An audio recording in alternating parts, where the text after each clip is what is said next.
کہ جو کفر کا ساتھی ہے وہ اللہ کا دشمن ہے، جو کفر کی نوکری کر رہا ہے وہ اللہ کا دشمن ہے، جو کفر کی چاکری کر رہا ہے وہ اللہ کا دشمن ہے۔ اگر نظام کفر کی چاکری اور نوکری اور اس کی خدمت اسی احساس کے ساتھ ہو رہی ہو کہ جیسے ایک مزدور کے لیے خنزیر کھانا جائز ہے، تب تو صحیح ہے، اور اگر اس کو حلال طیبہ ہنیئا مریا اپنی ساری توانائیاں بیچ دی، اپنی ساری جوانی گلا دی، پوری زندگی، وہ 5 سوال جن کے بارے میں فرمایا گیا لن تزول قدم ابن آدم حتى يسأل عن 5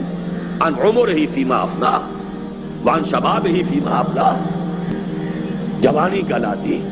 چاکری میں۔ میں ایک واقعہ آپ کو سنا دیتا ہوں،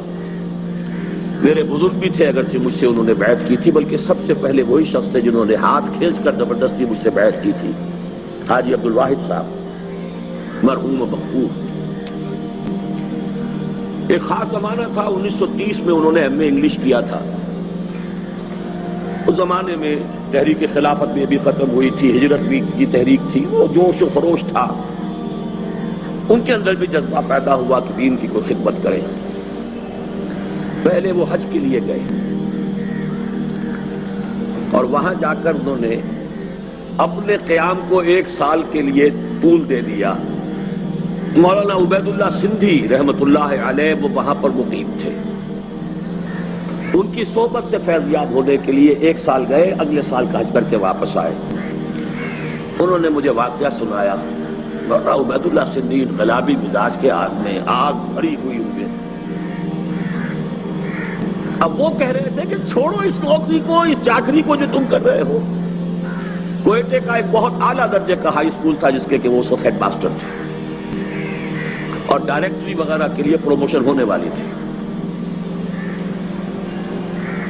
انہوں نے کہا کہ حضرت یہ تو بات صحیح ہے، یہ بھی ہے وہ بھی ہے، لیکن دیکھیے جمعرات کی روٹیاں تو ہم سے نہیں کھائی جاتی، یعنی آخر معاش کے لیے کچھ کریں گے، یہ تو نہیں ہم کر سکتے۔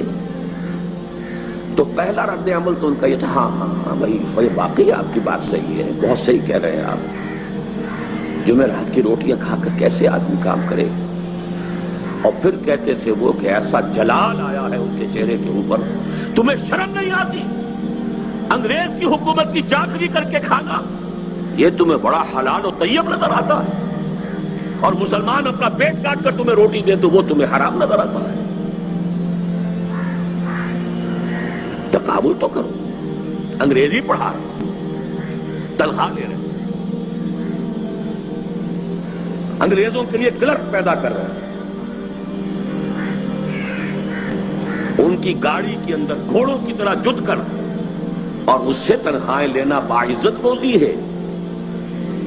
اور اگر مسلمان اپنا پیٹ کاٹ کر تمہاری کوئی خدمت کریں تو وہ بڑی تمہاری عزت نفس کے لیے بڑا چیلنج ہے، بڑی فرق تو صرف سوچ کا ہے، حقیقت منکشف نہ ہو تو بات اور ہے، ورنہ کتنی سامنے کی بات ہے۔ یا ایھا الذین آمنوا قوا انفسکم واہلیکم نارا وقودھا الناس والحجارہ یا ایھا الذین آمنوا لا تتخذوا آباءکم واخوانکم اولیاء ان استحبوا الکفر علی الایمان۔ کفر کو کفر اصطلاحی نہ سمجھیے، نظام کفر کے ساتھ ہم آہنگی کفر ہے، باغیوں کے ساتھ روابط اور مراسم بغاوت ہے، یہ سب اللہ کے خلاف بغاوت ہے۔ دنیا آپ اس کی چاکری کر رہے ہیں، اس کی نوکری کر رہے ہیں، آسائشوں کے لیے، آرام کے لیے، عیش کے لیے،